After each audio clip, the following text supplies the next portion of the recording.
In a quiet room, the rustle of belongings being packed breaks the silence. Jonathan, a young man filled with dreams, is preparing for a journey that will change his life. Jonathan, my son, why this sudden departure? Father, I wish to see the world and seek my fortune. I ask for my share of the inheritance now. Eli, his heart heavy with a mix of sadness and understanding, nods in agreement. He reaches into his pocket and pulls out a pouch of coins. Go with God's grace, but remember, our home will always welcome you. With a pouch in hand, Jonathan steps out, leaving his father Eli standing in the doorway, watching with a heavy heart as his son walks away.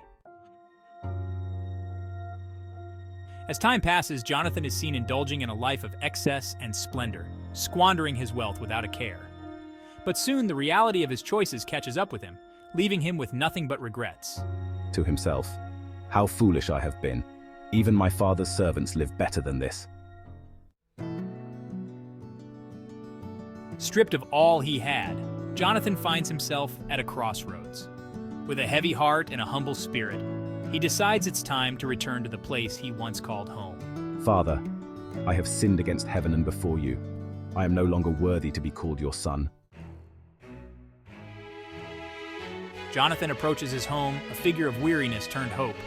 From a distance, Eli spots his son. Overjoyed. My son was lost, but now is found. Let us celebrate his return. The family gathers quickly, joy filling the air as a feast is prepared. Jonathan, now clothed in a robe and adorned with a ring, finds his place restored within the warmth of his family. What a joyous day. To see such love and forgiveness, it warms the heart. In the quiet aftermath of celebration, Eli addresses the audience, his voice carrying the weight of newfound peace and deep gratitude. Just as I have welcomed my son with open arms, so does our Heavenly Father with us. His love is unending, His mercy boundless. On this Father's Day, let us remember the greatest love of all, the love of our God who redeems us and calls us His children.